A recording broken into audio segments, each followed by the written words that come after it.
He skillfully took a photo of a stray dog and then posted a $50,000 reward notice on a utility pole. Next, he went to the third floor across the street, using his right hand to aim as if using a sniper rifle. Observing the target he planned to assassinate, he noticed that the target would pass through this road every day at a speed of 100 kilometers per hour. He stood by the window with his sniper rifle the next day. As expected, the target appeared on schedule, but just then, he caught sight of a mother and child walking out of the building. After hesitating for a moment, he aimed again and, when the target reached the designated spot, he pulled the trigger without hesitation. The massive flames from the explosion also engulfed the woman. He leaned against the wall, his eyes showing a hint of panic. Upon returning home, he couldn't stop himself from crying uncontrollably. It was the first mistake he had made in over 30 years. The boss, upon learning this, immediately confronted him, not to offer comfort but to issue a warning. Next time, answer your phone. Understand? Yes. Good. Although Monty agreed quickly, the boss still saw hesitation in his eyes.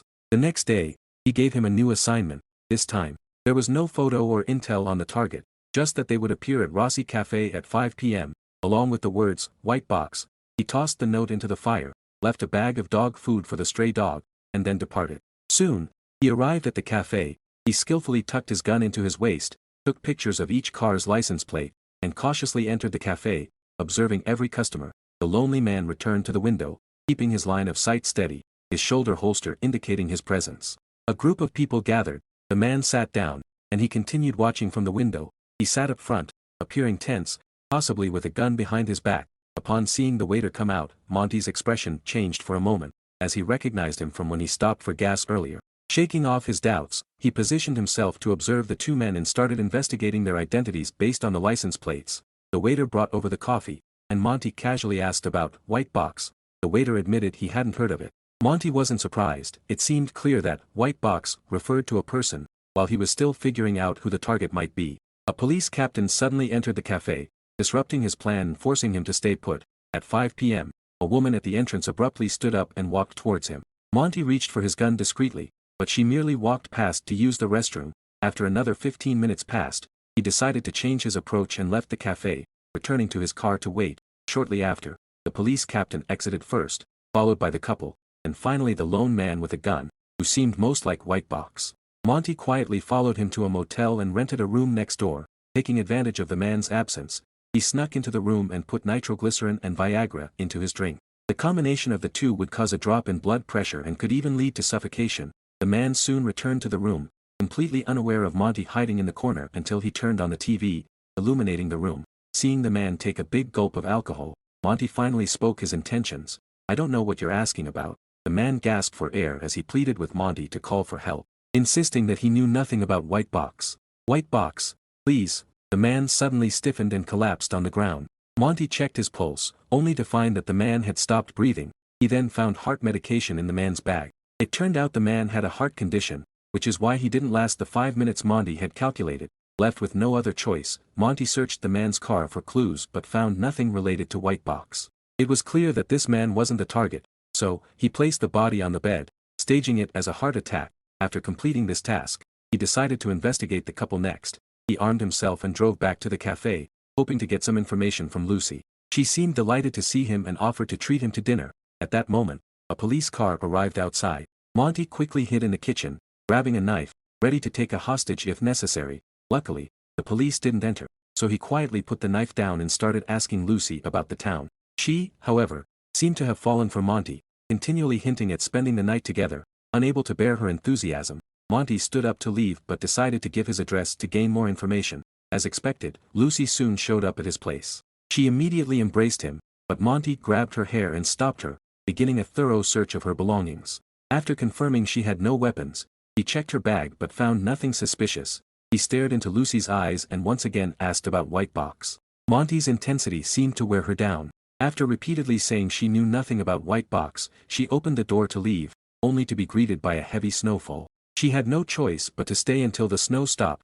Around 1 a.m., after Lucy fell asleep, Monty started his operation. He drove to the couple's farm, equipped his handgun with a silencer, and carried a submachine gun as a backup, cautiously approaching the house. He entered through the back door quietly. As he reached the second floor, he heard the sound of a toilet flushing. The next second, a woman walked out. Hearing the commotion, the man grabbed his hunting rifle, and a standoff ensued between him and Monty. At that moment, the woman jumped on Monty's back, causing him to drop his gun. The man took the opportunity to fire, accidentally hitting the woman. Monty then overpowered the man and threw him onto the bed. He swiftly pulled out a knife and stabbed the man's thigh. But when he turned back, he found the woman had disappeared. Following the blood trail, he found her unconscious in the barn. Seeing her, he decided not to kill her. Instead, he went back inside, gathered some tools, and carefully removed the bullet from her wound, stitching it up. Before leaving, he turned on the heater. He switched on the electric heater to prevent her from freezing, then continued searching the house. He found a mission note in the man's pocket, identical to his, except it didn't mention White Box. As the situation grew more complicated, the police captain from earlier arrived after responding to an emergency call. To avoid a confrontation, Monty sneaked out the back, but just as he was about to leave, he noticed bloody handprints on the trunk. Opening it, he found a corpse inside. From the ID, he realized it was the real police captain. The imposter must be White Box. Thinking quickly, he pretended to be a passerby and asked the fake police captain for information. When he casually mentioned White Box, the fake cop panicked and shot at him. The bullet grazed Monty's neck, and he calmly pursued the man. After waiting for the fake police officer to lose enough blood and weaken, Monty finally raised his gun and executed him. With the mission complete, he returned to the motel, where he found Lucy waiting for him, clothes casually draped on the chair. Facing such a beauty, he couldn't resist. The scene then shifted, showing Monty waking up in bed with Lucy. Hearing the water running in the bathroom, he turned and spotted her passport. Upon checking, he realized her name translated to White Box in Spanish. It dawned on him that when he first entered the cafe, Lucy had a bloodstain on her chest and a freshly pinned name tag. She emerged from the bathroom holding a gun.